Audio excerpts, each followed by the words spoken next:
The advice and opinions expressed by the host of Autism Live and her guests are meant solely as suggestion and should not be in any way construed as child-specific advice. The Center for Autism and Related Disorders advises working with a board-certified behavior analyst who has experience with autism before starting any intensive behavioral intervention. Any choices you make in determining your child's treatment are completely at your own discretion.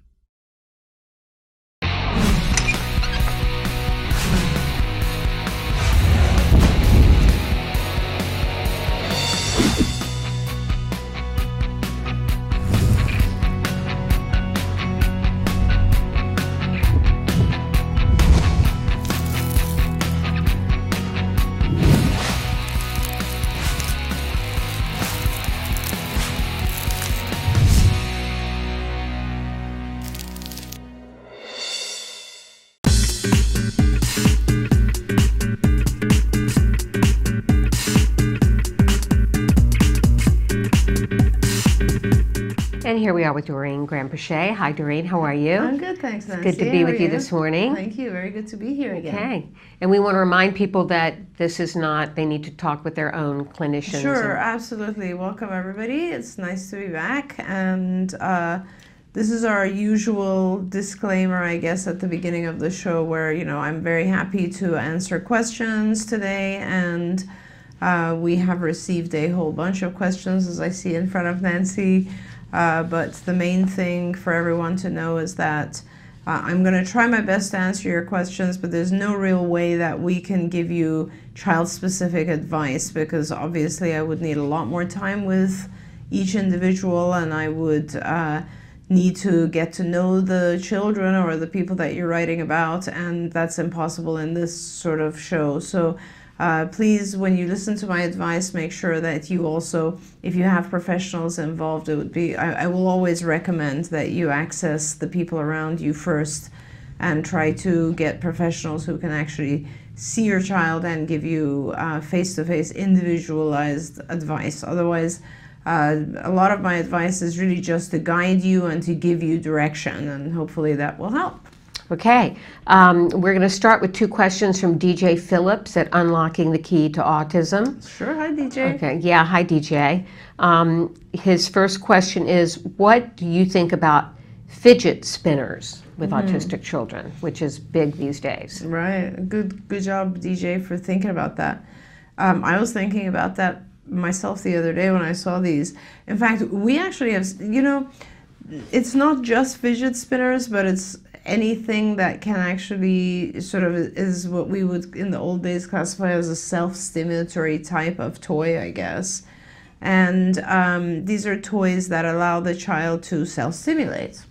And so if a child with autism likes to look at like fidget spinners, they'll be doing this continuously. And when you're doing this all the time, I guess you're not really focused on anything outside of doing that. And to some extent, as you know, it's funny, Nancy, because you see our own kids these days and they're on their phones, right? And they're like constantly doing this sort of stuff, and they're not 100% focused on you because sometimes you have to call them a couple of times, hey, you know, to get their attention. But ultimately, most of our kids they're not completely blocking out the environment. They learn to multitask. And what happens with children on the spectrum is that they don't learn to multitask, but when they're engaged with something self-stimulatory like this, they're completely blocking out the whole environment. And that is something we've always kind of not really promoted because it reduces your ability to learn. So if you're doing this continuously, you're not really learning by observing or looking at other people and so on. So that's the bad side of it. On the positive side, sometimes we all need to, I guess, get away from whatever it is in our environment for one reason or another. Sometimes people are like very, let's say, agitated, or some of our kids might be anxious or worried or hyper-stimulated. Let's say something is causing massive stimulation for them. Then, you know, it's not such a bad idea to go to something like a fidget spinner because it'll take you out of whatever is causing you anxiety, whatever is causing you rage, perhaps, or whatever, and it'll calm you down. It'll bring you back to your center in some ways. So that's sort of the positive side of it. So, like anything else, I think that if you have, personally, I feel that if it is used in limitation, so if a fidget spinner is used for two purposes, one purpose being kind of to take a break, to calm yourself, let's say, to get away from something in your environment that's disturbing you at short intervals, that's okay. And then also it's okay to me if it's used for the purposes of reinforcement. Like a lot of kids just love these, so you can easily give that, let the child do it a couple times and take it away. And that is a reinforcing type of thing. It's like giving a small game.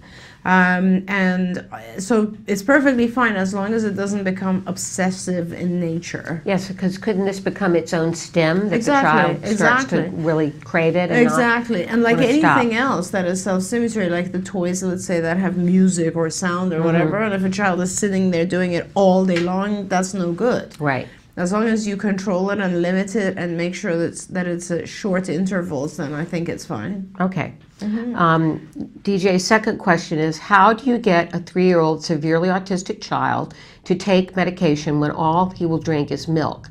His mother has even tried using rewards to try to get him to take the medication. He won't take it. So that's a great question, DJ. There's a whole program, and I don't know the medication that we're talking about, if it's in pill form or what. I assume it is. But we do a whole program for pill swallowing. And it's a shaping process where it starts with what are these things called that you use on cakes? They're like speckles. The sprinkles. Sprinkles, Yeah. right? So like it starts with actually putting one sprinkle on the child's tongue, and then having them drink a little bit of milk, and then that will that you gradually, very gradually. So you have a container like this, and then the first one is sprinkles, and then the last one is the capsule or pill, and everything in between is gradients of larger and larger. So we have a lot of different things, and you actually get to it. And the reason we do it is because we have placebo pills of different sizes and placebo tablets of different sizes that are filled with just a product that is neutral and doesn't hurt harm the child. But you start with these, and you very gradually teach the child to swallow. And sometimes, at some phase you get stuck for a little bit because it's now the size where the child can actually feel it. But after a while, and the process we've timed it, it's about 70 hours or 60 hours, 60, 70 hours. Some kids go really fast. Right. Others take a little bit longer. But it is important at one point or another for children to learn how to swallow pills because, my God, some of our kids are on 75 supplements a day. So Right. I remember we developed this program years ago when a parent wrote to me and said it literally takes us an hour and a half every morning just to give her supplements. And I was like, that's ridiculous. We don't teach, because the parent was like mashing everything or Right. putting it in for whatever. And I was like, no, we can teach swallowing. Right. So that's really the thing to do. And otherwise, I mean, I hope that answers the question, because that should do it. But my concern is more a child who doesn't drink anything but milk. Yes. Because, and I don't know what kind of milk it is. Hopefully it's not cow milk, Right. because most of our kids react negatively to cow milk, but they do pretty well with other types of milk. Yeah. So that would be fine. And coconut milk, for instance, would be fantastic for the child. Right. Interesting. I thought that Wyatt would not be able to take pills, and I just assumed he wasn't able to take pills. And then he just did it. Brought him in here and to work with Dr. Art, And we did and he gave him the first size pill. This and exact he just program. took it right you saw- away. Yeah, pill right. swallowing program. So I had assumed he wouldn't take them, and when in fact he took them quite readily. Right and- away. Yeah. Yeah. So, So you never interesting. know. Sometimes with You our don't kids, know. Sometimes they might change. So. Absolutely. Okay, we have a question here. My son is 7. He is potty trained for urination, but not for bowel movements. Okay. He is nonverbal, and we trained him for urination by having him sit on the toilet until he urinated and gave him toys that were saved just for urinating. Training for bowel movements has been so difficult because I can't predict when he's going to go. He goes once a day and the time varies. I can't give him his toy for going because I don't want to push when he doesn't need to go. I would appreciate any advice. Thank you. I love your show. Well, thank you. That's very nice. Bowel movements are a little bit harder, but and very hard if you don't know when it's going to happen. start by doing this. Start by tracking when it happens every day in a diary, because even though it might happen at different times, but there might also be something that does actually correspond. Like, for instance, it always happens 1 hour after eating or something like that. Try to write it down. And, you know, worst case scenario is that if it happens on some days at 9 a.m. and other days at 6 p.m., you know, that's a huge variation of time. If that does happen, then the second thing you can do is try to see if there's any particular environmental cues. Like, some of our kids become very private when they're about to have a bowel movement. Like, they'll go to another room. A lot of kids will go and hide in a closet. Sometimes with a child, you can actually see it in their facial or body because they tense up because they're trying to control it. See if you find any kind of antecedent that gives you a sign, because that obviously helps.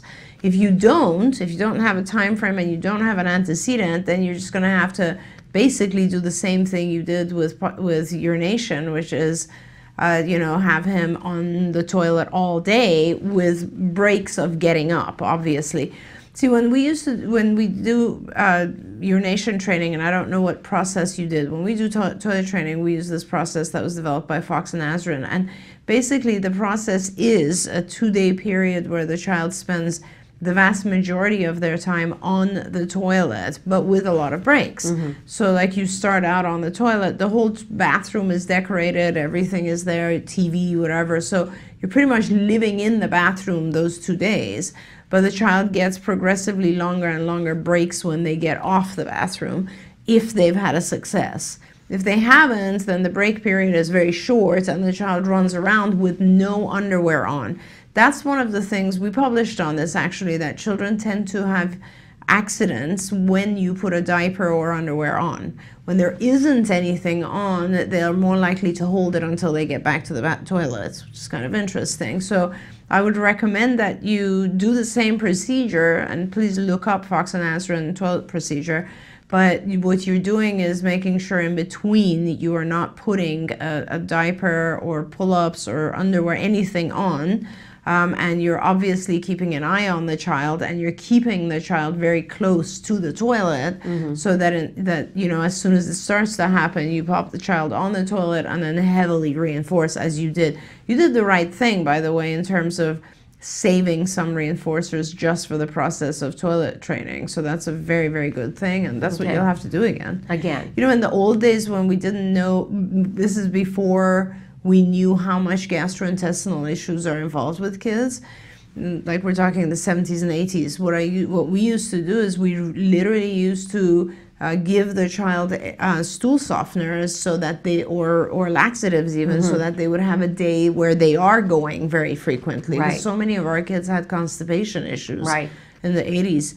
But, now we know better. Now we know that a lot of our children have issues with their gastrointestinal mm-hmm. processing, so we don't do that obviously mm-hmm. anymore, although half of our kids are still on some form of laxative. Right. So, which makes it very difficult. Okay.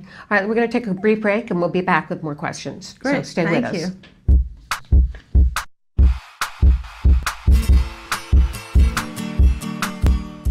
Hi guys, welcome back. For the month of July, I figured we're going to do something again that's more for outdoorsiness, since it's summertime and I know your kids are going to be home and you need some activities to do inside and outside.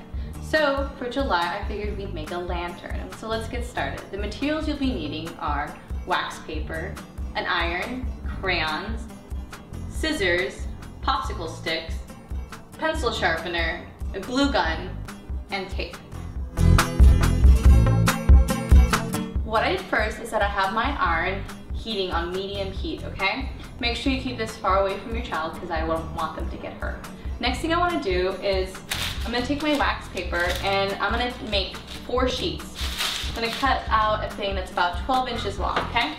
Now that I have my wax papers cut out, what I'm going to do is I'm going to grab my crayons, and if you have kids around, which I hope you do, I'm going to grab them and have them make some crayon shavings. what the shavings are going to end up doing is making it a design. And again, this is another time for you and your child to talk about colors. You can discuss like what would happen if you mix, some blue crayons and some yellow crayons. What would that produce? When you and your child have finally decided there's enough crayon shavings on your wax paper, what you're going to do next is you're going to take it and fold it in half. Now that I have it folded in half, what I'm going to do is I'm going to take an old newspaper and then I'm going to sandwich it in between. And then with my iron on medium heat, I'm just going to have it gently on there just so the wax melts into the paper and becomes one thing. Let's take a peek inside. As you can see, all the crayons have melted into it, making this beautiful kind of like rainbow-ish color. All right, now I'm gonna do this with the other 3 that I've made, and then we're gonna assemble our beautiful lantern, all right? So here are my 4 finished panels that I'm ready to build into the lantern. So what I'm gonna do is I have these popsicle sticks, and I'm gonna build them into a square and glue them together with my hot glue gun. While you're building your lantern, it's a good opportunity to work on math skills with your child. You could discuss how many sides does a square have versus how many sides does a cube have. Okay, I'm gonna do this another 3 more times, so I have one for every single side. All right, well, now that I have these 4 different sides built, I am now gonna take these wax paper things that I've built, and then I'm gonna put glue on here and smash it on there, okay? I know the wax paper is way too big for it, but what we're gonna do later is trim it. All right, so now they're all done being glued together. Now I'm gonna take my scissors and trim along the outside. Now that the 4 sides are done, I'm gonna take some tape and I'm gonna line the edge of it so they will stay together to make my cube form. And voila, here's my lantern, but it's missing something. You're right, it's missing a light to illuminate it. So what I'm gonna put in here is an LED light. I'm definitely not gonna put a real candle or else this thing's gonna catch on fire, and that is a real safety hazard, okay? So, here's my little guy, and I'm gonna turn it on and let's see what happens. Ooh, look at that. Isn't that pretty nice? And it's not even dark yet. I would love if you shared your pictures of your finished crafts. But until then, craft on. Bye, guys. Can you see me flying by your side? And we are back with Ask Dr. Doreen, where you get to ask your questions of Dr. Doreen Granpeesheh. Doreen, we had something that's come in from a parent. What can I do to stop my 2-year-old on the spectrum from hitting? He does it when he's upset. Yeah. Thanks. It's a big problem with a lot of families. Very much so, and it's always. I'll repeat this entire lecture on how to identify functional behavior because I think it's so important. So when we get upset, you have to ask yourself why the child is getting upset, and there's a whole bunch of different reasons, and it's incredibly important to identify the reason. Because without really identifying the reason, what you do could be wrong. So let's say there are basically a set number of functions being reasons. So for instance, I might get upset, and also let's define what getting upset is actually. So let's assume this child is she naming any particular behavior? Just hitting when he gets upset. Okay, so he hits. So let's say he hits Right. and he's upset because he wants an object that he can't have, or he wants something that he can't have. So that's called a tangible function. That means there's a tangible item out there that he wants to gain access to, and he can't have it. So he's throwing a fit and hitting you. Okay, so that's one function. If that is the case, when it's a tangible function, you have to make sure that the child doesn't get that item when they hit, but they do get the item when they ask appropriately. That's the way to deal with it. So basically what you're doing is you're teaching the child that hitting is not an effective way of communicating. Now let's say the function of the hitting is escape. Right. That means the child is hitting because they want to get out of something. So like the environment they're in, for instance. So you will go and say, we're in a classroom. That's a great example, because a lot of times in classrooms, kids will throw a tantrum and hit the teacher because they know that the teacher is going to take them out, right? And that's actually what they wanted. They want to get out. So when it's an escape function, you make sure the child doesn't escape when they hit, but does get to escape when they ask. So the child could ask for a break, and then they get to go out. Otherwise, they have to stay there. Okay. So that's the other thing. Another one is demand function. So I will place a demand on you, and you're trying to avoid the demand, and you want to get out of the demand. So, like, you know, and so what you do is you make sure that when you place a demand on the child, you model them through so they actually do this instead of trying to escape it. You guys, when you identify the function, it becomes very clear how to deal with the behavior. But saying he gets upset, you can't do anything about it because you don't know what he's trying to communicate. Always remember that hitting or any of the behaviors, challenging behaviors, are communication. They're like language. Think of them as language. When you see your child doing something, think of it as, if he could talk, what would he be saying? If he could talk, what would he be saying? Always go to that immediately. He's hitting, he's screaming, whatever it is. If he could talk, what would he be saying? And if he's saying, I want out of here, he could be saying, I don't want to do this. He could be saying, I want that food, that item, that whatever. He could be saying, I'm too tired, whatever it is. Like, whatever it is, make sure that he doesn't get that because he hit. Teach him a better way to ask for that thing that he wants. So if he's tired, teach him to ask for breaks. Right. If he wants an object, teach him how to ask for objects or point to objects. If he, I don't know, wants out, teach him how to ask for time out or to go out or whatever it is. It doesn't even have to be verbal, but it has to be appropriate. And that's where it comes to when we say you teach an appropriate way for the child to communicate so that they don't turn to this inappropriate way of communicating. That's really all it is. All of our children's challenging behaviors are ways to communicate. And if they had a better way to communicate, they would use it. Now, it's interesting because when you look at a mom taught me this many years ago. But when you look at, like, what happens when we have a baby, right? When you have a baby, the baby doesn't know how to communicate. So what do? They cry, they scream, etc. And we as parents figure out what that cry means. There's one cry that's hunger, one cry that it's I'm wet, one cry. But notice what they are. Like, hunger is I want food. It's a tangible function, right? Being wet is an escape function. Get me out of these diapers. Escape. Let me escape from these wet diapers. You know what I mean? Right. So it's all the same behavior, but it's just crying. And we identify, oh, this is one type of, that's a pain cry. That's a wet cry. That's a hungry cry. And then as the child ages, like let's say the child becomes 1, we as parents no longer accept that. What do we say? Use your words. Right? We tell our kids, use your words. Is that what you want? Do you want juice? Do you want this? And we teach our typically developing kids how to use their words instead of crying. What happens when a 2 or 1.5 or 2 or 3-year child is diagnosed? We as parents get scared and we're like, oh, I can't put the same contingencies because he has autism. So I'm going to try to figure out, because he doesn't have language, I'm going to try to figure it out. So what ends up happening is you treat the child the same way you did when he was a baby, instead of asking the child to use his words. So over time, the only thing the child learns is the only way I can communicate with these people is if I cry, if I hit, the child is not to blame because that's the only thing he's learned. And once the child learns some other acceptable form of communication, then that replaces it. Okay. But it will only replace it if the inappropriate, the challenging behavior didn't get him what he wanted, and the appropriate one did, and if the appropriate form of communication was easier. It has to be easier than hitting you.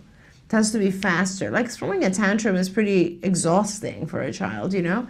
And if you can give the child an easier way to request something, they'll always turn to that. Okay. So it could be a combination of reasons why this child is thank hitting. you for saying that. That's a very important fact, too, because you have a child who has always multiple functions. Very good point.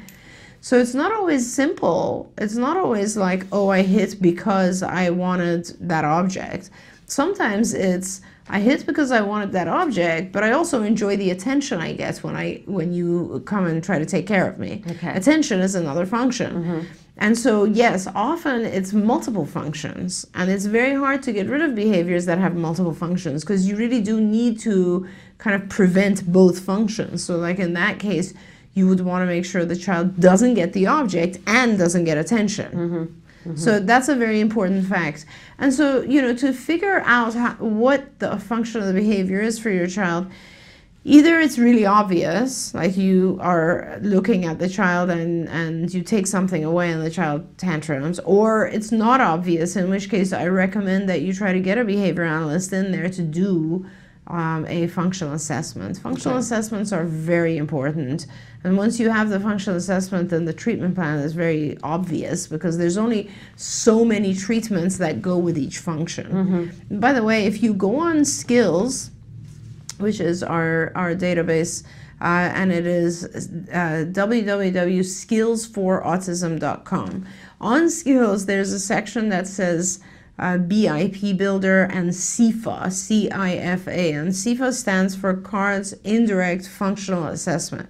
So it's a bunch of questions that you're asked about a behavior, and you answer those questions, and then the CIFA identifies the function for you. And let's say it says, oh, it's an attention function. Then you take that and it goes into the BIP Builder. So you say, oh, what do I do when the child hits and the function is attention?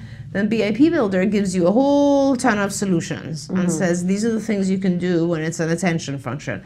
These are the things you can do when it's hitting, but it's a tangible function. So, but you have to use the CIFA to get the function first.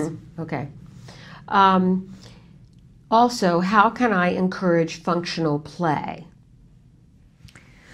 That's a really good question, and that's a hard question to answer briefly. So there's a few different things about play. One is that you need to have skills. You can't just throw a child in with other kids and expect them to play. You have to have skills.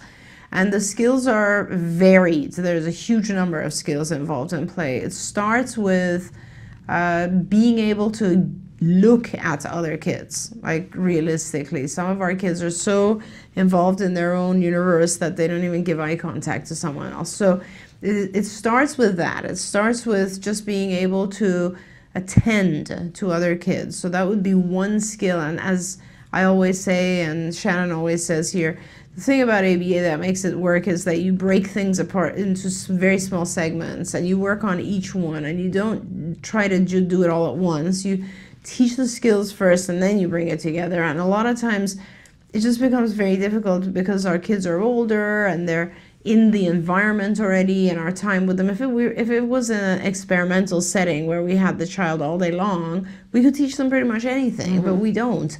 So let's say you play itself. So it starts with just attending to other kids, which is a program in and of itself, which involves the child like stopping what they're doing, looking at an individual, tracking the individual, and if their level of functioning allows it, even actually being able to say what they saw. So attendance is one thing. The second thing is an observation and attending. So that's first. Second thing is all the content of play. So if it's a 2-year-old, we're talking about basic games, you know, like very nursery rhyme type stuff. If it's a 5-year-old, we're talking about constructive play, building things perhaps, or arts and crafts. If it's an 8-year-old, we're talking about card games. I mean, every age has a different type of play, and so it becomes very, very important to identify the age and the type of play that we're talking about. All of that, by the way, is on Skills in the play curriculum. It's all developmentally normed, so you'll never get, for a 2-year-old, you'll never get a game that's appropriate for a 3-year-old or a 5-year-old. It has to be age appropriate. And then, of course, it has a lot to do with culture and location and gender. So, you know, let's say you're a girl, you're going to be more playing with dolls. If you're a boy, you're going to be more playing with cars. I mean, and that's a given.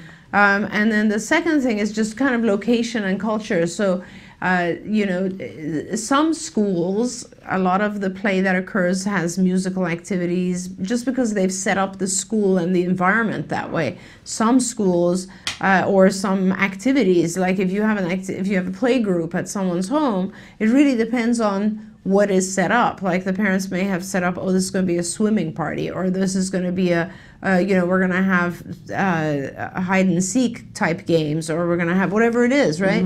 That's the environmental factors. But your child needs to learn all the content for that. So there's no point throwing a child into a group of other kids if the child doesn't know how to play the things they're about to play. So if your child doesn't know the rules for hide and seek, they're not going to participate. If they don't know the rules for a board game, they're not going to participate. So all those games have to be taught as well. And so you have to teach the games, you have to teach all the surrounding information, right? All the stuff that goes with the games. And then you have to, in addition to that, you also have to teach the child how to identify certain key things, like what can I play with whom? So for instance, this now goes to a little bit more advanced, which is, like if I'm walking towards a group of kids and they're all playing something, then I need to join. I can't suddenly go in there and say, hey guys, let's play my thing, right?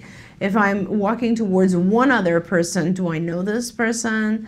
Have we played before? What's the history there? So there's a whole bunch of subjective stuff that goes into functional play. But to simplify it, and it hopefully the person who wrote this, I don't know what age range your child is, but you basically start by identifying the age range, the gender, and the types of activities that the peers of your child are engaged in. And you make sure that your child is the best at those particular games, because any child who's really, really good at particular games becomes popular, as long as they can somewhat cope with or do okay with all the peripheral stuff, like joining and sharing, turn taking. All of these things are involved in games. I would really recommend that you do actually access skills, because everything I said and a lot more is in the play curriculum area of skills. That should be able to help a little bit. Okay. It looks like that was the same parent that wrote about their 2-year-old. Okay, so it's a 2-year-old, you're in great shape, because when we're looking at 2-year play skills, it's easy. These are basic things that we're teaching at this point. A lot of it is just pretend play. You're starting maybe even at 3 or 4, but right now you're just doing really basic nursery games, and that's going to be very easy to teach. Okay. Question, is 40 hours a week of ABA therapy too much for a 2-year-old boy? Right, so that's a very good question too. It depends. Some of our kids who are very active, they settle into 40 hours okay, because 40 hours, it's not all sit down in one place. Right. As you know, it's like moving around and teaching play and all this kind of stuff, so it's not that bad. But for some of our kids, it becomes overwhelming. What I do is, a 2-year-old who just turned 2 yesterday, it's probably too much for them. But a 2-year-old who's in their 3rd quarter of being 2 is probably not too much for them. So what I would do is I would take the year between 2 and 3 and I would kind of shape the child into it. Usually when I have a very young child, like brand new 2-year-old, I'll start with about 15 hours. And then after, like, let's say a month or so, I'll add 5 hours and keep adding until the child works their way up to 40.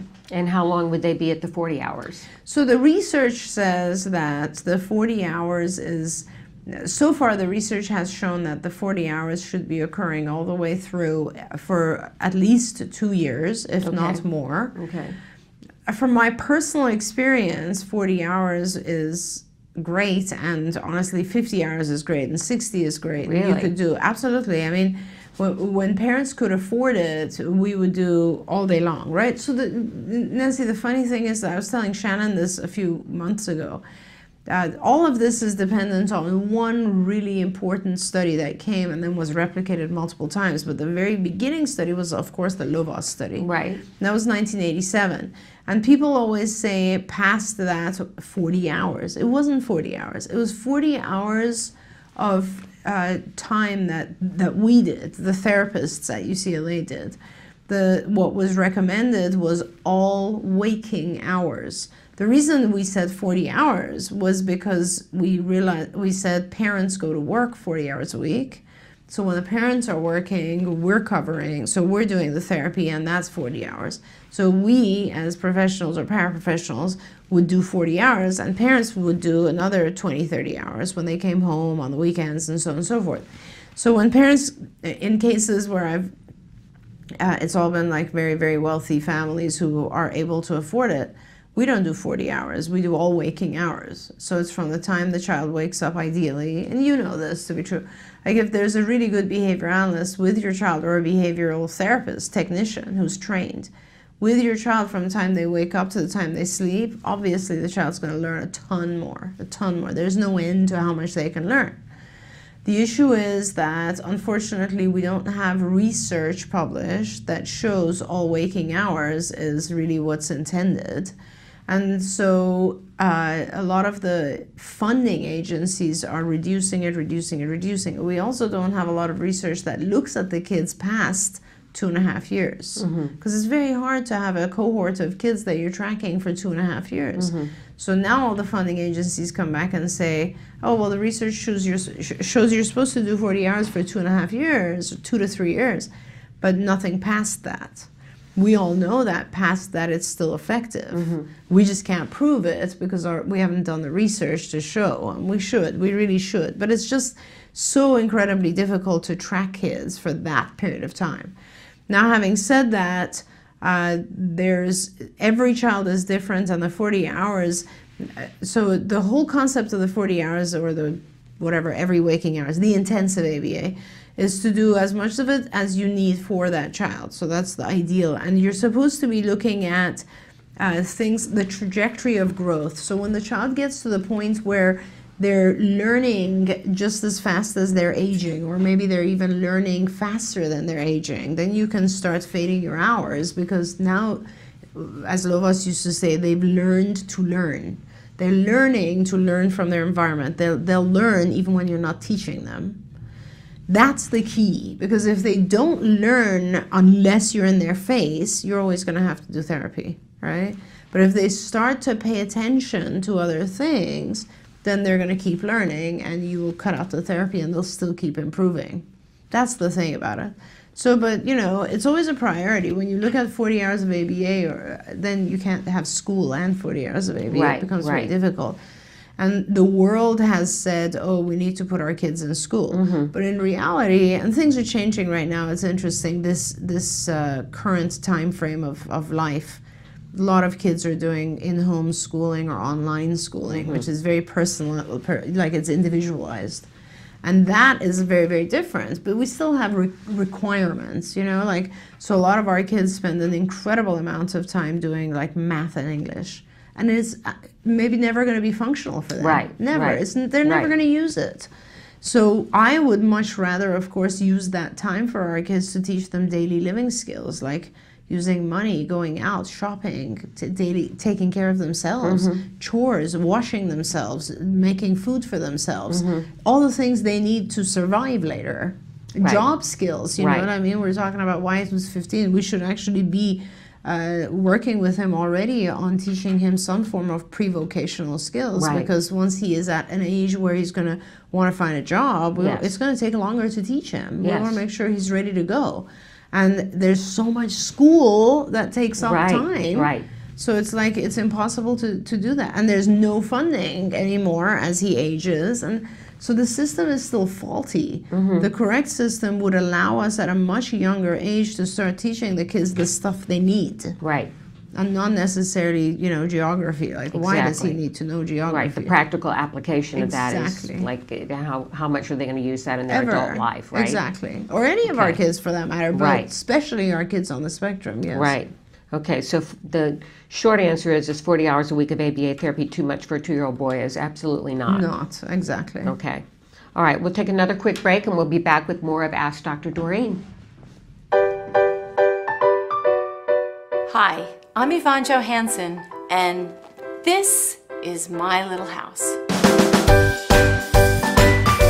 My Little House is is an interactive, multi-sensory educational felt toy that I invented to help develop children's language skills. I love my little house. I've been working as a speech therapist for over 20 years. I have spent my entire career working with young children. I work with children with language delays, and I have many children with significant cognitive disabilities and children on the autism spectrum. It has been a constant challenge finding toys that are fun, educational, and actually engage my students. In every preschool, since I've been a young therapist, we carry on these felt boards. Kids love them because they're soft and they're fluffy, and there's usually these little pieces that attach to these boards because felt sticks onto felt.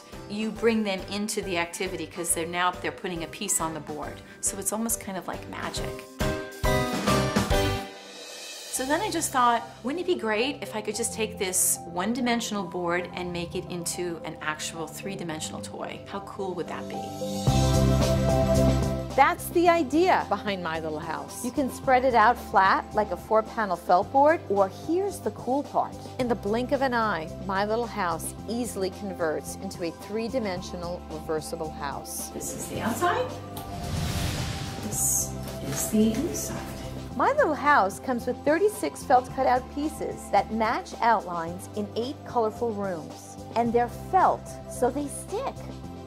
Each piece inside My Little House has been placed with purpose. For instance, in the kitchen, whole half, under on top, inside, big, bigger and biggest, empty and full, circle, triangle, inside, outside. Really cool thing, I have a nonprofit, Lecotech. They are the folks that put out the Differently Abled Guide for Toys R Us. They've been doing it for 25 years. They gave me their seal of approval as a toy that they feel is a toy with purpose, and that will make a difference. But My Little House isn't just for kids on the spectrum or with significant disorders. It's also for typically developing 2 to 5-year-olds. It's a fun toy. This is so soft. That piece goes. Recently, I took My Little House to the American Speech and Hearing Association convention in Philadelphia, and the response from my peers was overwhelming. Hundreds of therapists, teachers, and heads of school districts wanted to order them. It was real validation for me that this truly is a toy that needs to get out there. Hi, I'm Shannon Penrod. I'm a proud autism mom, I'm a former educator, and I am the host of Autism Live. And as all 3 of those things, I want to recommend to you My Little House.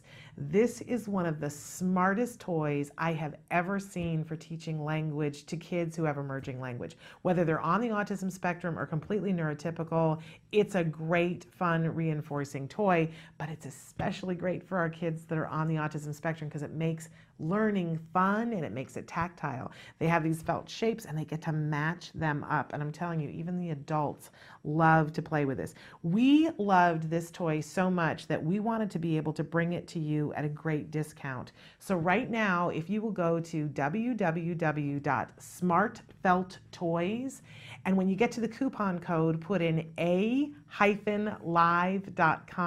you'll get $5 off. Isn't that great? So I want to encourage you, go and get My Little House for all the kiddos in your life.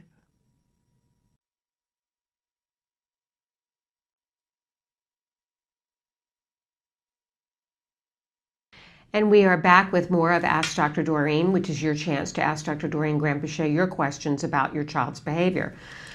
We have someone that has written in a question. I am the parent of an 8-year-old boy in Pakistan. He never uses his words when it comes to potty time, only when he wants attention. How can I convince him to use potty time words at the right place and time? Well, so you have to pair giving attention to when he goes to the bathroom. So basically, don't give him attention otherwise. When he put him on a schedule, first of all, a lot of times people forget that the first thing we do for going to the bathroom is actually putting the child on a schedule. So that's very important. So a buzzer goes off at specific intervals, and I don't know the frequency with which your child goes to the bathroom, but you have to have a schedule. And then when the buzzer goes off and it's time for your child to go to the bathroom, you will go up to your child and prompt the child to ask for going to the potty, and then you'll give a ton of attention and reinforcers and whatever else it is. And if he likes attention, which we know he does because he asks for it outside of this will work. And then what you do is you gradually will reduce, so the buzzer will continue on an interval. The intervals will get longer, or they'll get more accurate, let's put it that way. And then when the buzzer goes off, you will gradually fade yourself from prompting the child. So when the buzzer goes off, the child's like, I gotta go to the bathroom, I'm gonna go ask daddy or mommy. And then the child will come and say, gotta go to the bathroom, and then you'll give him a bunch of attention. So I have to go to the bathroom, or just the word potty becomes the child's discriminative stimulus or instruction to you for attention. So like, I don't know how the child's asking for attention now, but later on what they'll be doing is every time they say, I have to go to the bathroom, that's almost to you should be like asking for attention. So whenever they say it, you will light up, give them a lot of attention, take them to the bathroom, make going to the bathroom a positive thing. If children who ask for attention vocally are very easy to work with because they really crave your attention, and that's the easiest thing you can give for anything. Okay. So that's great. All right, we have a couple of questions about some oppositional behaviors here. Yes. One says, good morning. My 12-year-old has GAD, generalized anxiety disorder, and ODD, oppositional defiance disorder. He refuses everything my husband and I ask him to do, especially brush teeth or shower. It goes from him being angry at us to then crying. It's a constant battle. I don't know what to do or where to begin. His defiance is draining us. How old? 12 years old. 12. Okay, so there's a lot there, and let's talk about that for a few minutes. I hate that the diagnosis of ODD, oppositional defiant disorder, because usually no one is really oppositional or defiant unless they are frustrated and their environment is not really giving them enough reinforcers. So there's something wrong when the child is oppositional and defiant, and it has to do with they're unhappy. Happy people don't become oppositional or defiant.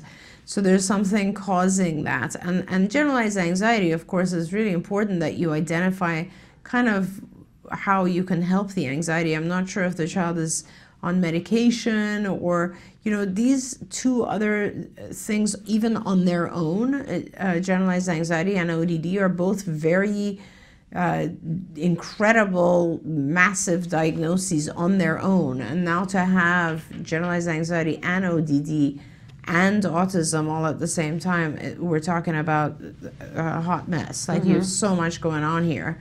So let's try to start by doing a few different things. And I can give you advice, and I will give you advice here today, but your child is 12, and this is a pretty complicated case. And honestly, my recommendation is, it's almost like you need a complicated surgery. So if I was to give you very basic instructions, I'm not sure how much help it would give you. I'll give them to you right now, but what is better is if you kind of go to school and learn surgery a little bit. So it would be very important for you to go on the site Institute for Behavioral Training, which is ibehavioraltraining.com, ibehavioraltraining.com. And go in there and go on the parents section and start learning. Some of this stuff is very easy to learn, but it's important that you get the concept down. So there's no way, it's hours and hours and hours of lectures. I could tell you very basically what I told you the early part of this show, which is you have to identify the function of a behavior before you try to deal with it. It teaches you how to deal with tantrums. It teaches you how to deal with these oppositional and defiant behaviors in a behavioral way, in the right way. Now, with your child, so that's really important because I'll just tell you some basic things here. First of all, you list all the things that your child refuses to do. So each of them individually. Brushing teeth is one whole project. Showering is one whole project. You do not want to you're putting all of them together, and that's not going to work. So you list all of them.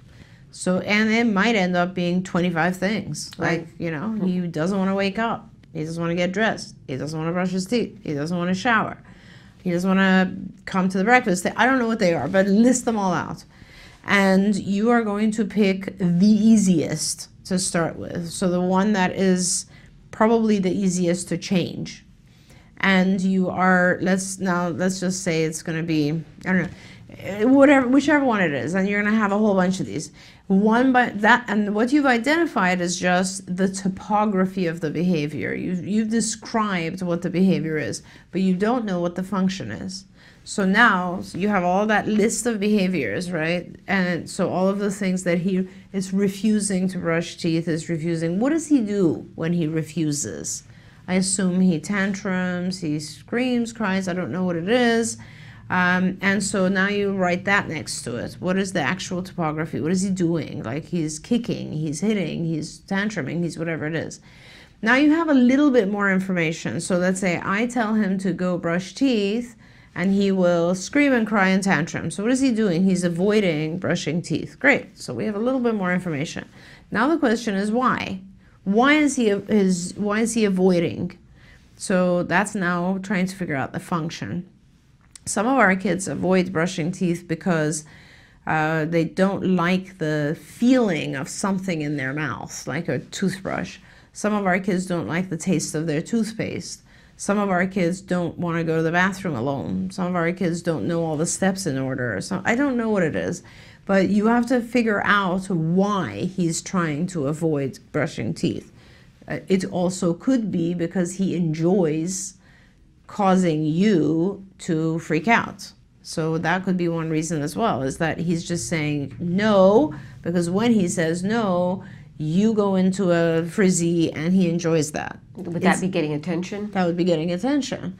And that's negative attention, but it doesn't matter. To our kids, negative attention is sometimes the same as positive attention. So he could be just feeling, you know what, I'm just going to, or sometimes with our kids, they just want to control the situation. They're tired of giving in to everything you tell them to do. So they just say, no, I refuse to do it right now. You have to figure out the reasons, because all of these things can be fixed, all of it. So let's say he's just tired and he wants more control. Well, then that tells us that in his entire day, I need to give him more free time. I need to give him more time to do his own thing so that he perceives it as a fair day. Let's say he just wants to take you off. So then that tells us that, oh, I better not react in front of him. I better just, like, if he doesn't do his thing, I either need to motor him over there to do it, or I need to ignore it. One or the other, but I definitely can't be giving attention, because that's what he's trying to accomplish. Right. If it's something as basic as he can't handle that thing in his mouth, you know, because it's brushing teeth and showering, I wonder if he's a very highly sensory kid. Like some of our kids are very highly sensitive to sensory input. So it could be that. Some of our kids don't like shower because the water is falling on their head and it bothers them. It feels weird. And you have to teach that skill before they're comfortable with it. Brushing teeth is the same thing. So you would start with, let's say, a cloth, a washcloth, and then once he's used to using that, then you would start with a very, very soft toothbrush. Then you would go to a harder and harder toothbrush. Like, you really have to identify the reason for the whole thing, because it's not like the child's just doing it for no reason at all. There's always a reason. And once you identify the reason, then what you do, again, going back to what I was saying before, is you help the child. If it's an antecedent that you can change, like you can change the type of the toothbrush, you can have the child take baths before they get used to or have a handheld shower, which most of our kids love because it allows them to control it. There's a lot of stuff you can do to make the task easier. But at the same time, you want to make sure then that you don't allow the child to get out of doing something just because they threw a fit, threw a tantrum, but that you allow the child to get out of it if they ask nicely. So that's a very important task as well. Now, so you're teaching the child to ask nicely, but then there are certain things like hygiene things that you have to have the child do. The only way you can make that successful is You break it down into smaller pieces, you help more, and you reward more. You break it down, you help more, and you reward more. So for brushing teeth, break it down. Go and get his toothbrush out, an easy toothbrush, because we don't know, maybe it's bothering him. Put a good tasting toothpaste on there and get it wet. Do it as much as you can, and all he has to do is brush. And the way we teach brushing teeth, for instance, is you even do the brushing, you just let him finish. It's called backward chaining. So you minimize the demand. You make the request as minimal as possible so that it's easy for the child to succeed. And you increase the reinforcer. So you give tons of reinforcer for that, so that his next time wants to get the reinforcer. It's really that simple. So all of these behaviors, refusing to do daily tasks that are important, all you have to do is break them down, make them easier, and reinforce them heavily. And then gradually over time, you make them harder and you reduce the reinforcer. But that's like over the course of a month, right? So it's a very gradual process. Okay. That's like sort of the long answer. But honestly, I think when you have so many issues going on, it will really benefit you if you do get that training. And here's somewhat along the same lines. Whenever I ask my 11-year-old to get ready to get out the door, even if it's for something fun like a movie, Yes. he is super slow and we all have to wait for him. I know he likes to push my buttons and doesn't do anything I ask him to. Shower, eat dinner, brush teeth. How do I get him to do anything when he refuses constantly? I am grandma, and he lives with me now along with his 2 younger sisters. Thank you. Yeah, and those are very much the same issues. Yes. The first, some of it is also time. Some of our kids just dawdle all the time, you know, and part of that is avoidance, and very smart of mom to or grandma to figure that out. Our kids are very clever, and they figured out that if I just take long, they might leave me alone. At some point, let me tell you, that has happened. Like, he's taken so long that people have, the initial demand has been ignored, or he's gotten out of the initial demand by taking so long.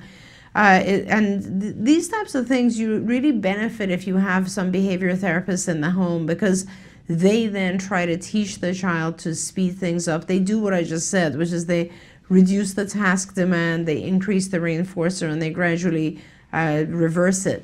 It's hard because when you're trying to keep up with a schedule, when you have other things that are going on in life, when you have other kids perhaps or other people and your grandma, and there's so much going on, you cannot teach new skills in the course of life. It becomes incredibly difficult. Like, that's actually the primary reason that when funding cuts out and when our kids are in school, it becomes so hard to teach them anything, because they have to keep up with school. They have to keep up with the schedule. They have to keep up with after-school activities. They have to keep up.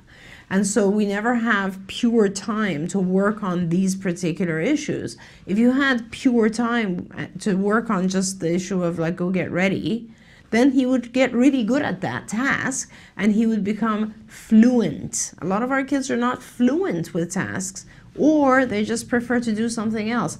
I'm pretty sure in this scenario, like, he's either just preferring to do something else, or he doesn't get the concept of time at all, and maybe it would be good for him to miss the movies or something. I don't know if he enjoys the movies. I'm not sure. But all of those types of things, you're better off getting a behavior analyst who can come in and really analyze the situation and figure out each scenario so that they can help kind of reverse it in the right way. Okay. These are complicated. You know this, Nancy. Yes. Like, when it hits real life and the child is older, it's hard because there's so much going on. There's so many demands on the time. So, there's so many demands. There's so many demands on your time as the parent. Right. And there's so many environmental factors that are influencing the child at any given time. It's like, why doesn't he like this activity? Why is he tantruming? All that. Yes. That's very hard. So those, I think we've kind of done it here in terms of time. So that's great. We appreciate your time with us today, Dr. Doreen. It's always a pleasure. Thank always you so wonderful much for covering for sharing Shannon. your knowledge with us.